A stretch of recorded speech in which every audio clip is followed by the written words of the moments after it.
Vendredi matin, je suis très contente d'être ici avec le RQRAD. J'ai demandé ce matin à Louise là, comment on nommait cet acronyme.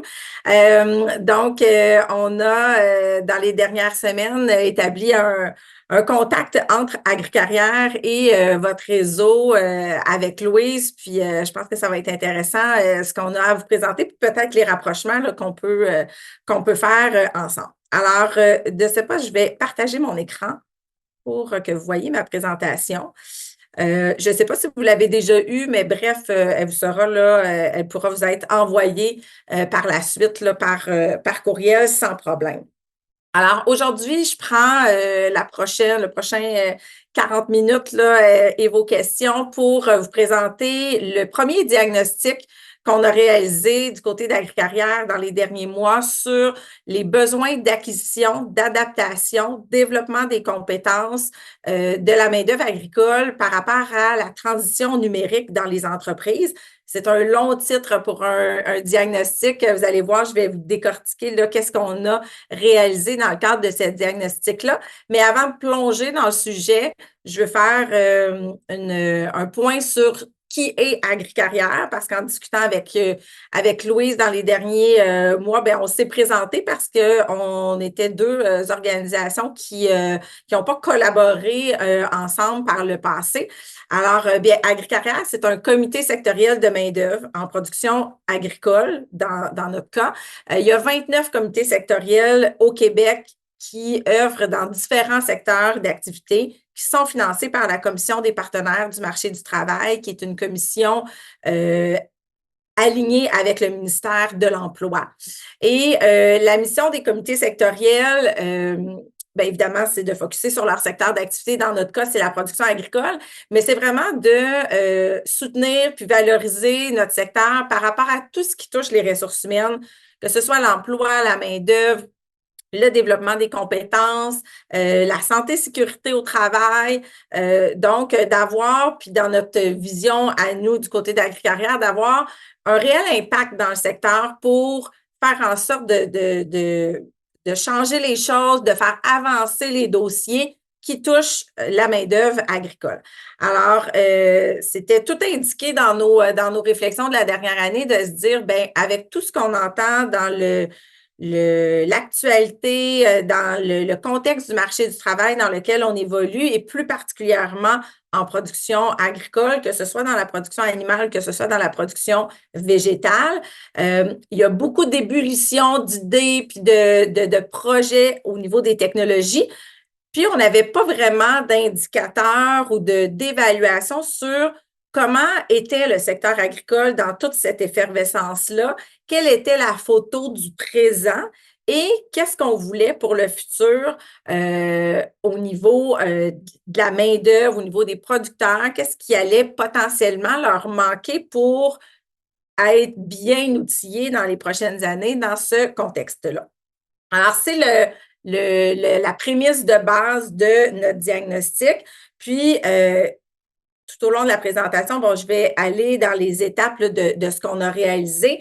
Bien évidemment, on va garder en tête, puis on va y aller en fonction des questions aussi à la fin de la présentation, puis de notre plan des prochaines actions qu'on veut mettre en lumière.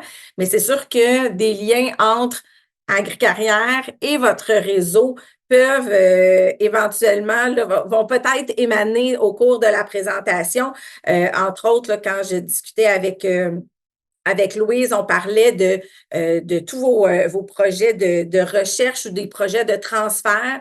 Puis, j'amenais certains éléments de compétences ou d'intérêt qu'Agricarrière pourrait avoir à travailler avec vous dans le développement de ces projets-là, toujours avec notre axe de développement des compétences, hein, parce que nous, on n'est pas des experts technologiques, mais on est des experts dans la pédagogie, dans la formation et dans la gestion des ressources humaines. Alors, on le garde en tête, puis je vais vous en parler tout au long de la rencontre, comment on pourrait faire des liens. Puis, je vais être intéressée à vous entendre à la fin de la présentation là, également sur ce que vous avez peut-être imaginé là, au cours des prochaines minutes.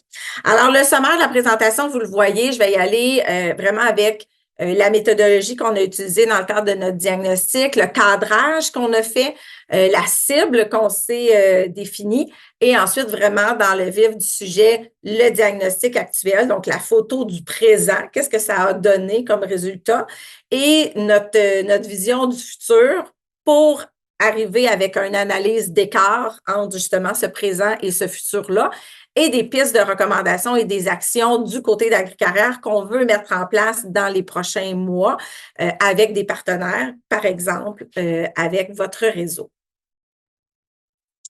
Donc, en toile de fond, deux questions ont été vraiment toujours dans notre mire tout au long du projet.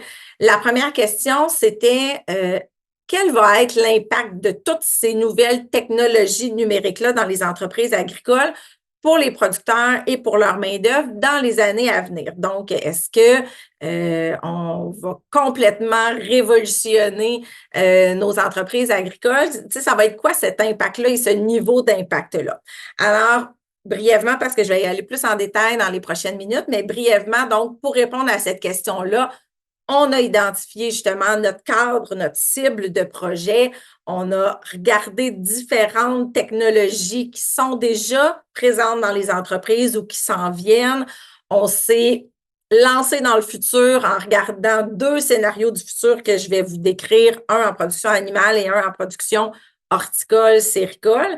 Et on s'est également, dans notre projection du futur, identifier ou imaginer quelles seraient ces compétences-là qu'on aurait besoin pour y arriver.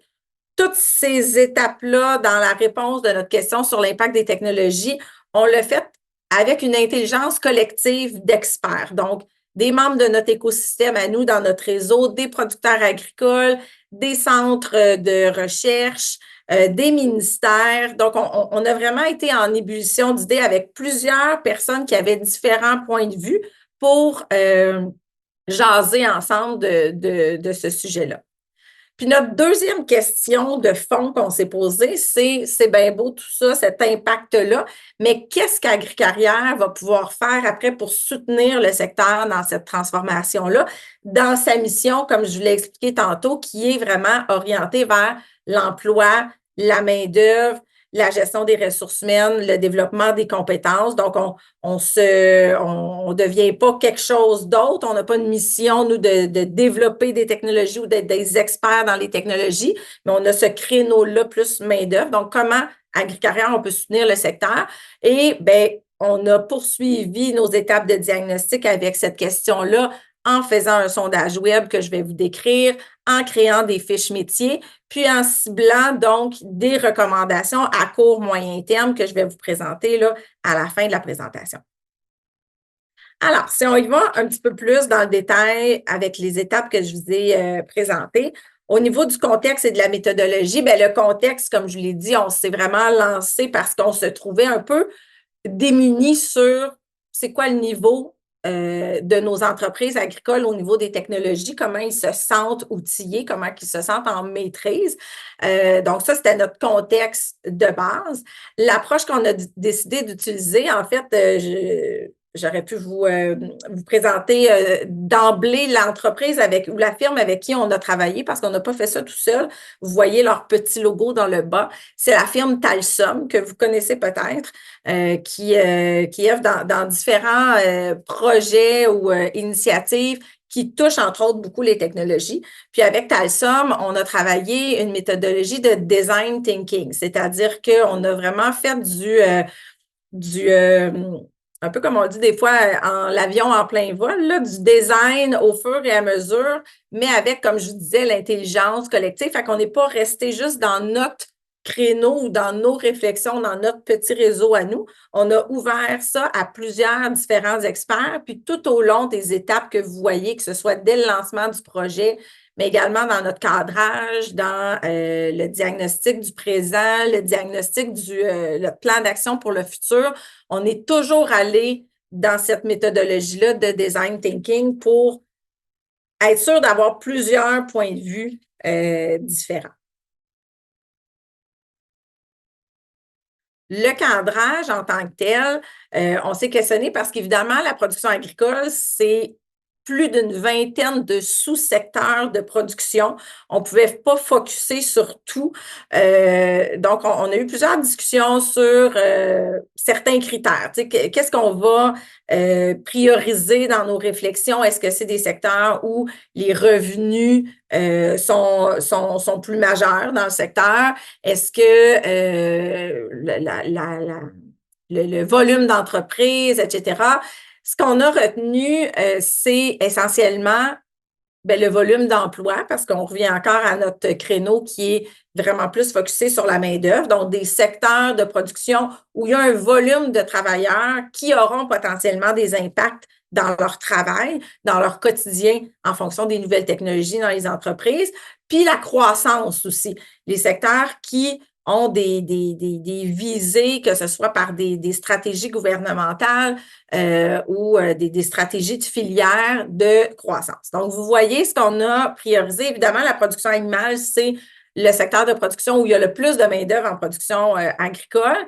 On s'est un petit peu plus focusé sur la production laitière.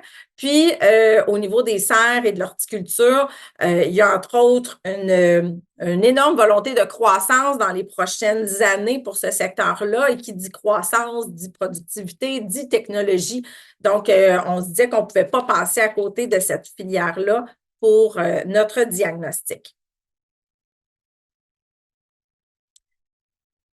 Dans la définition de la cible, on a fait différentes étapes rendues à ce point-là dans l'étude.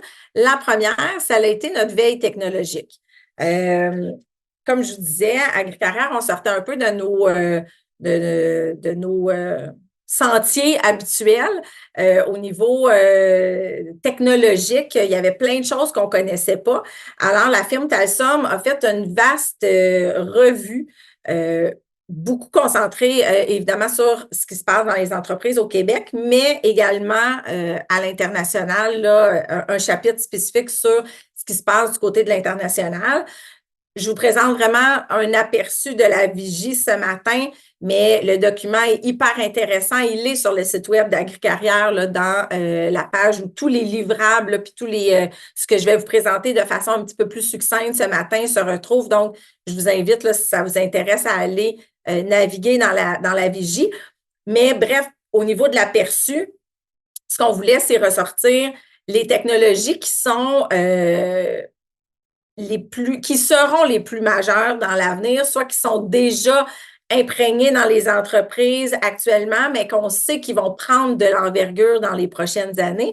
Puis aussi, c'est quoi les tendances de fond? Parce que on ne peut pas déconnecter nécessairement les technologies puis les choix des entreprises d'avancer dans ce type d'outils-là sans parler du contexte, j'aime dire, de trame de fond ou le rideau derrière le décor, qui est notre fond, puis qui est là en permanence dans le contexte des entreprises agricoles.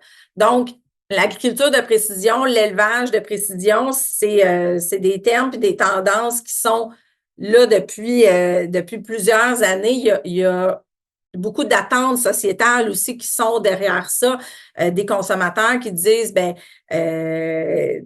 tout ce qui est le gaspillage alimentaire, tout ce qui est le bien-être animal, on veut savoir qu'est-ce qu'on mange, on veut être sûr que ça a été produit avec précisément peut-être l'engrais ou le niveau de pesticides ou la gestion de l'eau sans gaspillage. Donc, tous ces éléments de précision-là dans l'agriculture, c'est quelque chose que les producteurs ont en tête depuis déjà des années. Traçabilité aussi, là, avec l'idée de savoir ce qu'on mange ou ce qu'on achète ou ce qu'on produit. C'est aussi dans des attentes que la société transpose aux producteurs agricoles depuis les dernières années.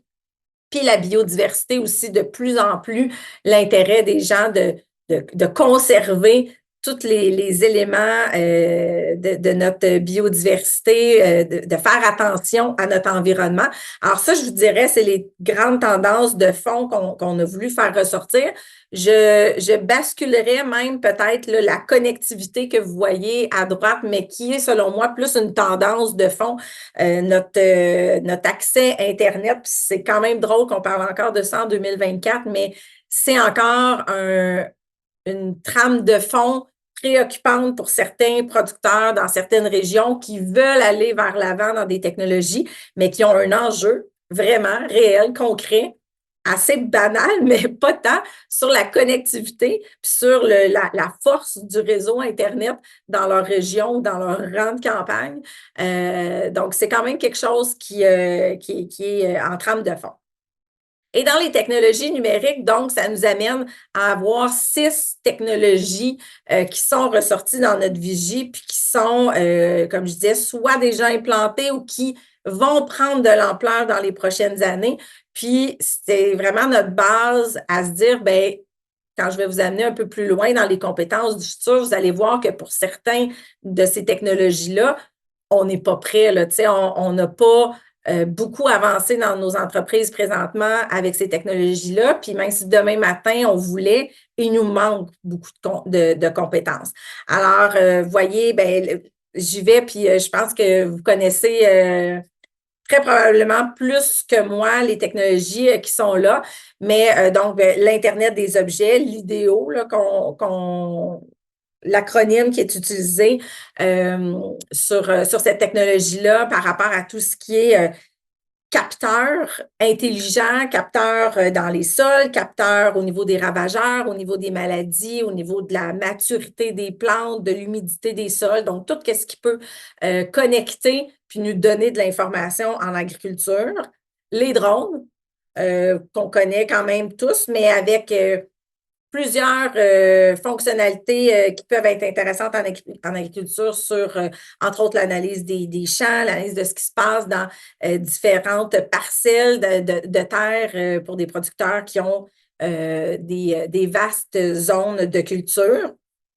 L'intelligence artificielle, qui est vaste aussi avec tout ce qui peut être amené au niveau du diagnostic de maladies, de croissance aussi de plantes ou de produits qui sont à maturité ou pas dans l'entreprise. Puis cette intelligence-là artificielle pour l'agriculture, ben, il y a une connotation de plus qui s'ajoute parce qu'on est avec du vivant. Donc, ces capteurs-là, même avec l'IDEO, puis même avec la robotique, ben, comment ces outils-là peuvent aussi être très connectés sur des produits vivants qui n'ont pas tous la même grosseur, qui ne sont pas tous à la même maturité. On ne parle pas ici de production là, manufacturière très précise d'un produit là, qui est identique, puis que le robot peut savoir s'il y a un défaut ou pas. Là, on est dans du vivant, puis on est dans des produits qui peuvent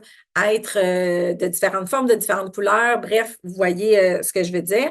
La robotique, bien là, on parle évidemment des robots de traite, mais aussi des robots dans la récolte.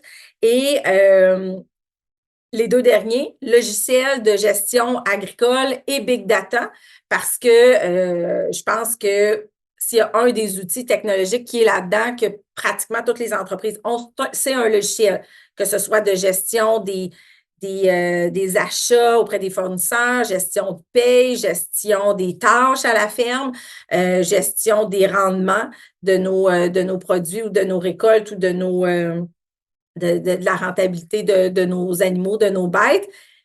Mais ce qui vient avec ça, c'est le big data. Puis vous allez voir un peu plus loin que c'est là également sans grande surprise que le bas blesse. C'est que tous ces outils-là, avec les logiciels évidemment de gestion, nous amènent une quantité phénoménale de données qui doit être gérée, stockée, analysée et pour lequel on doit prendre des décisions parce que si on a ces données-là et on ne fait rien avec, ben ça sert pas. Donc, le big data est assez important dans le reste. Puis, je reviens sur la vigie, mais quand même, comme je vous l'ai dit, il y a certains éléments hyper intéressants, mais je ne vais pas rentrer dans ce détail-là ce matin, qui sont ressortis au niveau de ce qui se fait à l'international, puis certains pays ou certaines régions qui sont plus ou moins avancées dans ces technologies-là. Donc, c'est intéressant aussi là, d'aller zioter ça.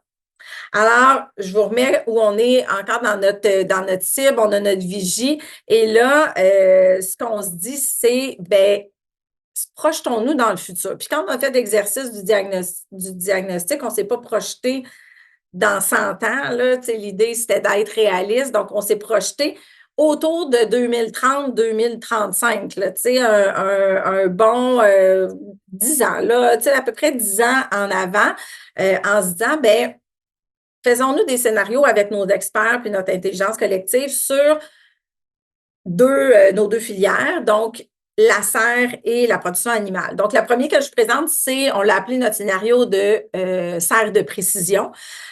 On s'est dit donc, on est dans une serre qui a mis en place toutes les bonnes technologies pour être productive. À quoi ça ressemble dans le quotidien, le flot d'une saison, le flot des opérations?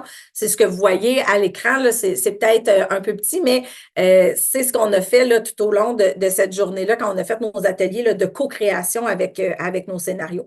Alors, du côté des serres, ben, ce qu'on s'est dit premièrement, c'est mettons-nous dans les enjeux d'une serre dans 10 ans, un peu plus technologique. Il y a toujours la demande des consommateurs qui est au bout de la file puis qui nous demandent de produire possiblement des produits différents, possiblement d'avoir justement cet esprit de non-gaspillage alimentaire, d'avoir une préoccupation aussi par rapport au changement climatique. Puis, comme producteur, ben, on est possiblement encore dans des effets de pénurie de main-d'œuvre. Fait qu'on essaie d'être productif le plus possible dans notre serre de précision.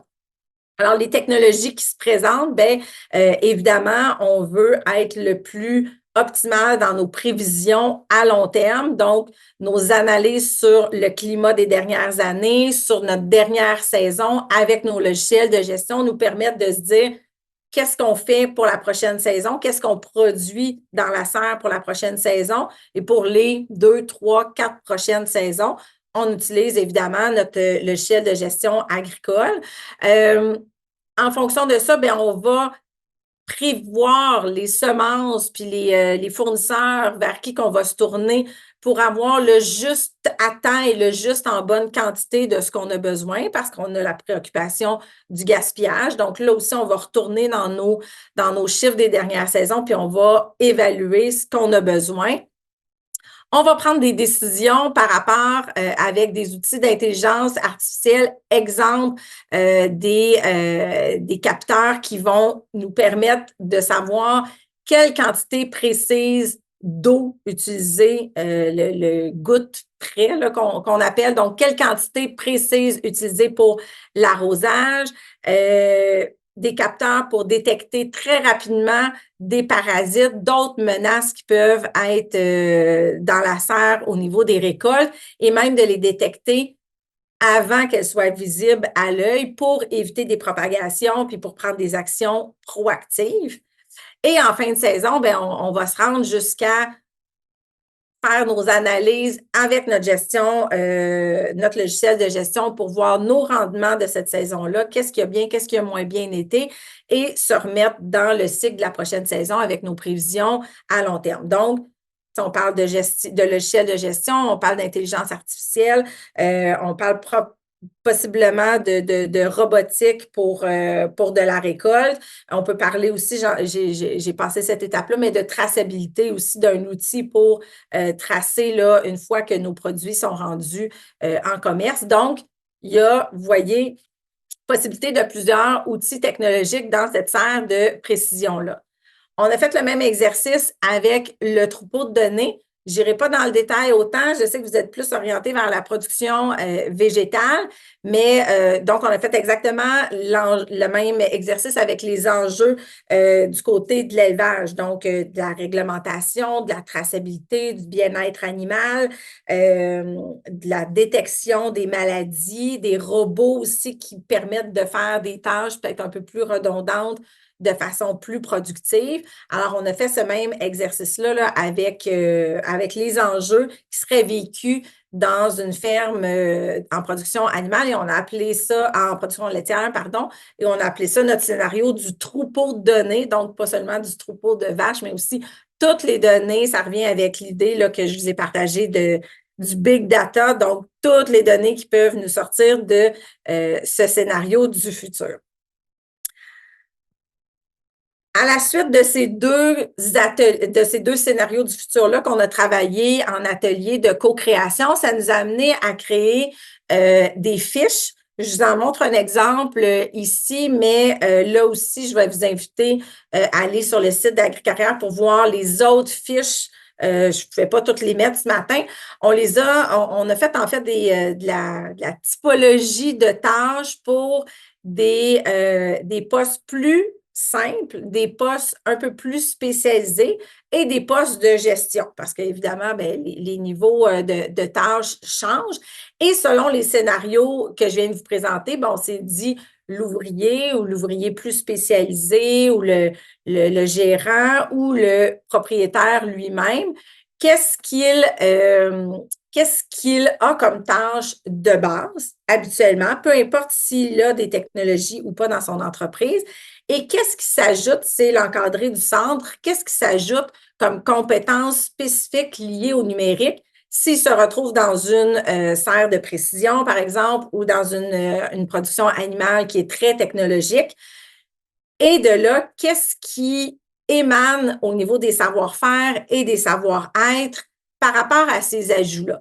Alors, tu sais, exemple, ici, dans une typologie de tâches plus simple en production, un ouvrier en production en serre, par exemple. Donc, habituellement, bon, là, il va s'occuper de ses plantes, il va remplir des registres, il va opérer certains équipements, peut-être faire, bon, certaines réparations, puis il va surveiller les conditions, les plantes, bon, voir s'il y a des problèmes.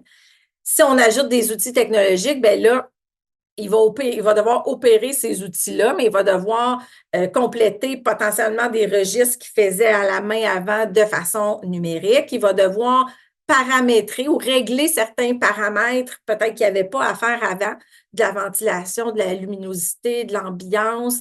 Il va peut-être devoir faire des petites réparations mineures, pardon, en télétechnique avec son fournisseur pour dire, là, il arrive ça, tu sais, je peux-tu être capable de régler ça moi-même?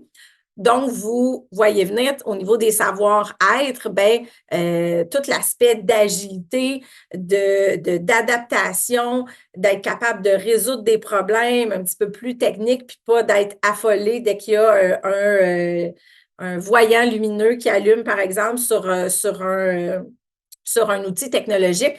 Donc, ça rajoute ces compétences-là. Donc, dans cette étape-là de scénario futur, puis je vous amène quand même là, rapidement là, dans la suite de nos réflexions, ce qu'on s'est, sans grande surprise, mais quand même rendu compte, c'est que les métiers n'allaient pas subir des grandes révolutions. Les tâches, je suis un ouvrier en production en serre, je suis un ouvrier en production laitière, mes tâches ne vont pas complètement changer parce qu'il y a des outils technologiques qui rentrent dans l'entreprise. Par contre, ça va quand même créer une certaine évolution. Mon quotidien va évoluer. Je vais devoir, en plus des compétences de métier que j'avais déjà, je vais devoir ajouter des nouvelles pratiques, faire évoluer certaines des actions que je faisais au quotidien pour ajouter des compétences technologiques. Et ça va faire en sorte qu'il y a des nouveaux savoir-faire, des savoir-être qui vont émaner tout naturellement de ça, comme ceux que je vous ai présentés. Alors ça, c'était notre projection dans le futur. On voulait aussi prendre une photo du présent, puis se dire, ben aujourd'hui, ça a l'air de quoi l'utilisation des technologies dans la production animale, la production végétale ou horticole. Donc, je vous présente des résultats regroupés de sondages. On a fait un sondage auprès de 136 répondants producteurs agricoles dans nos deux filières. Les gens ont pu répondre à ce questionnaire-là sur une période de six semaines. Et donc, vous voyez les résultats là, visuellement, les totaux, mais aussi les résultats par filière de végétale, production animale, puis autres production laitière, pardon, puis autres productions animales que laitières.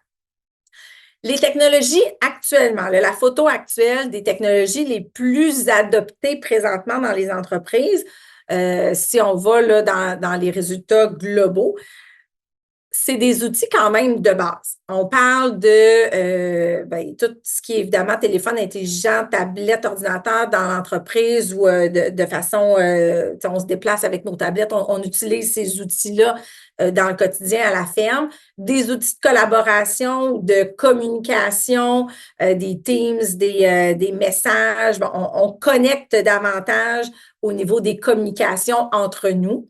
Des logiciels de sécurité, parce que je pense qu'il y a eu beaucoup d'événements dans l'actualité puis dans les dernières années où on a vu que des failles de sécurité pouvaient mettre en péril des entreprises. Donc, les entreprises agricoles n'ont pas été indifférents à ça. Donc, il y a des outils de sécurité qui ont été mis en place. Des solutions infonuagiques parce qu'on parlait du big data tantôt. Les entreprises n'ont pas eu le choix trop de se tourner vers des iCloud puis stocker de l'information puis stocker des données parce que le volume est tel qu'on n'a pas le choix. Puis des logiciels ou des bases de données, comme je disais tantôt, logiciels d'achat d'intrants, logiciels de gestion de paie, de gestion des tâches dans l'entreprise, des logiciels de ce type-là. Donc, vous voyez qu'on n'est pas là beaucoup dans les technologies là, que je vous ai présentées dans la veille tantôt. Ça, c'est ce qui est utilisé présentement. Par contre, quand même, très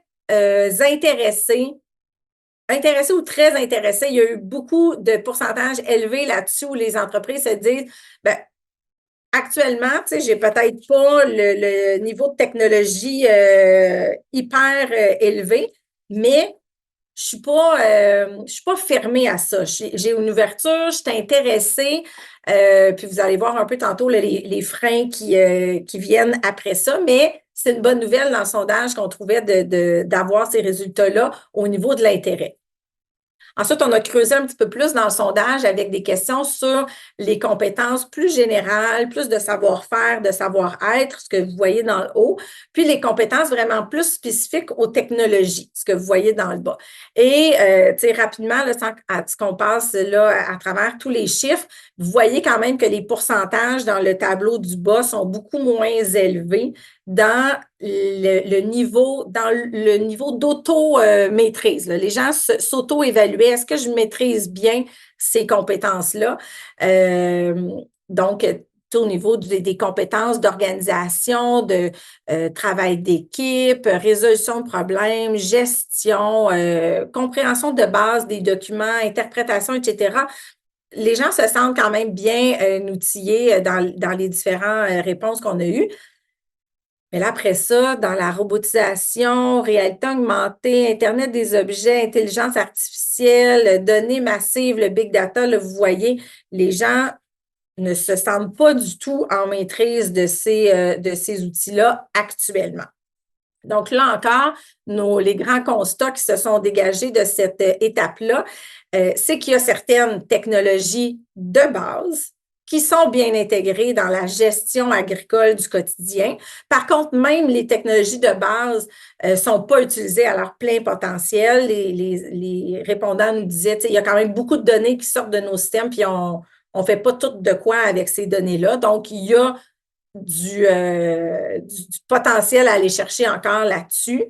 Du côté des savoir-être, des compétences plus génériques, on semble bien maîtriser ce volet-là.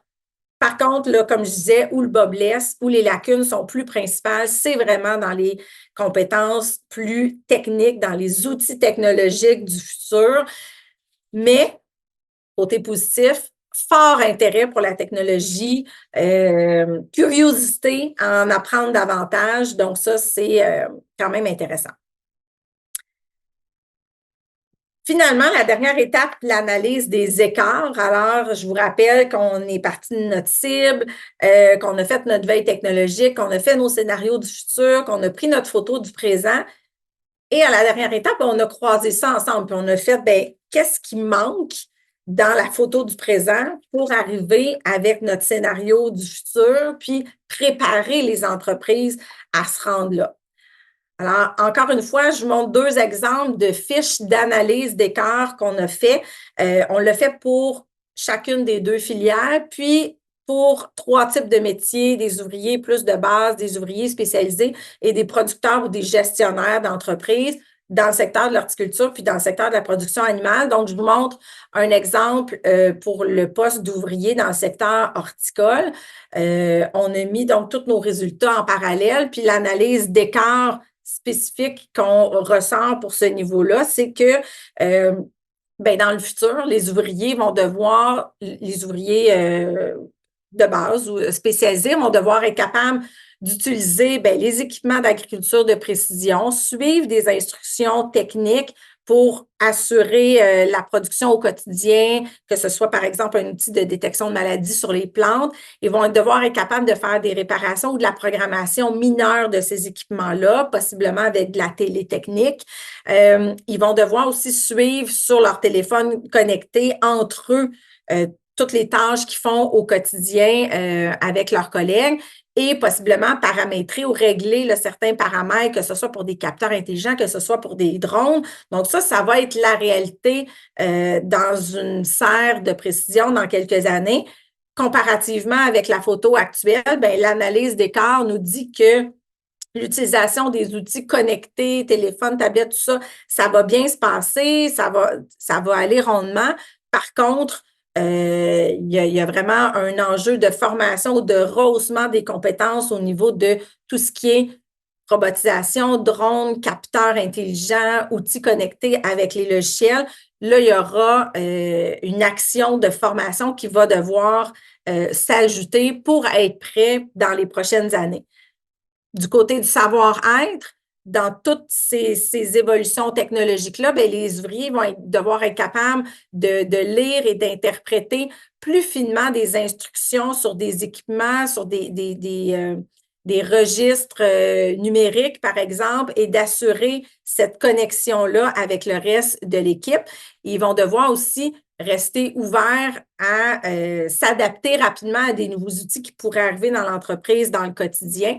On sait que ça évolue très rapidement. Avec les comparaisons de sondage qu'on amène dans l'analyse d'écart par rapport au savoir-être, c'est que cet aspect-là sera probablement plus facile que celui de gauche parce que il y a quand même déjà une bonne connexion avec les outils, puis un intérêt, puis une bonne agilité à apprendre, puis à être dans l'action, à communiquer via certains logiciels déjà. Donc, tout ce qui est les compétences plus humaines, d'être dans l'action par rapport à ça vont être plus faciles à aller chercher s'il y a un petit écart que les compétences techniques. Puis, même chose, je n'irai pas dans le détail, mais c'est un exemple aussi qu'on a fait, par exemple, pour un poste de gestionnaire dans le secteur de la production animale. Ça m'amène, puis je regarde le temps, donc je vais vraiment pour après ça arriver avec les questions. On a terminé notre diagnostic en se disant, si vous vous souvenez la question, qu'est-ce qu'AgriCarrière va pouvoir faire pour appuyer le secteur là-dedans? On s'est focusé sur 3 axes. Qu'est-ce qu'AgriCarrière peut faire au niveau du soutien des entreprises dans leur transformation, au niveau de la communication, de la diffusion d'informations, puis au niveau de la formation proprement dit. Puis c'est là que je demande peut-être de garder en tête si vous voyez des liens qui pourraient être faits entre nos réseaux. On a sorti plein d'idées, évidemment, encore une fois, dans notre idée d'intelligence collective, plein de pistes de recommandations. On a focusé sur certaines que vous voyez en jaune à gauche. Donc, dans les prochains mois, dans nos plans d'action, ce qu'on veut faire à AgriCarrière pour les suites de ce diagnostic-là, c'est premièrement, un petit peu plus cartographier notre écosystème de technologie agricole.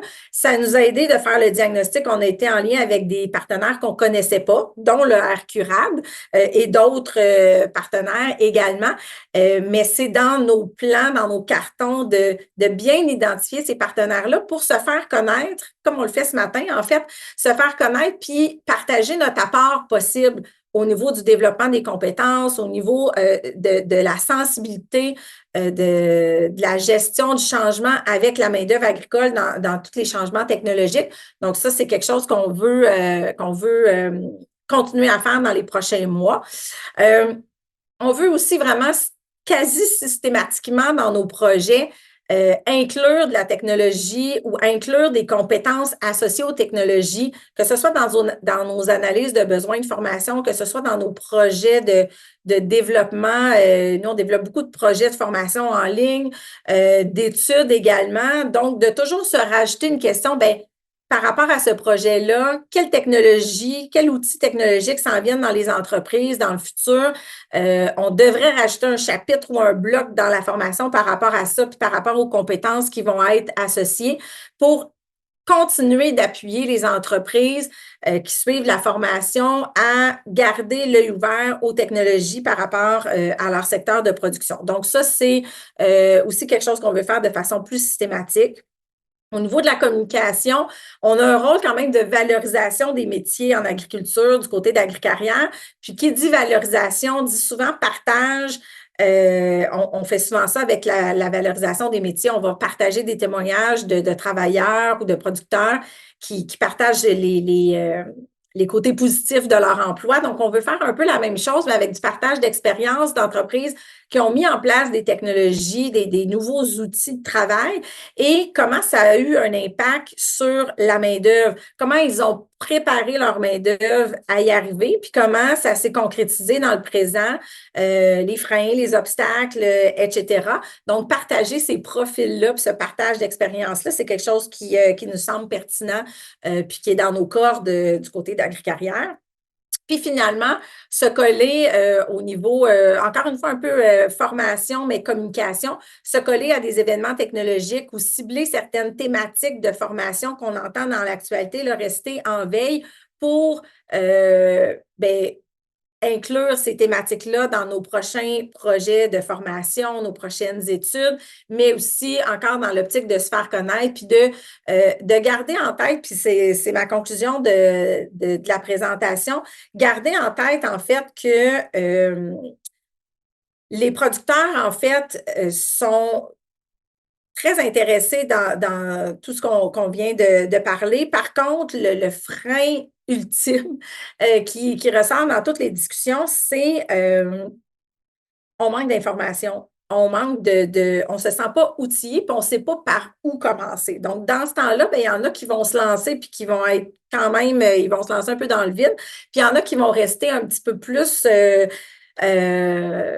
craintifs, puis ils n'iront pas de l'avant. Alors, je pense que c'est à travers différents partenaires, dont AgriCarrière, possiblement d'autres partenaires comme vous, on a une responsabilité de partager de l'information, puis d'aller avec de la formation, du coaching pour amener les entreprises à aller de l'avant, puis à diminuer un peu ce frein-là.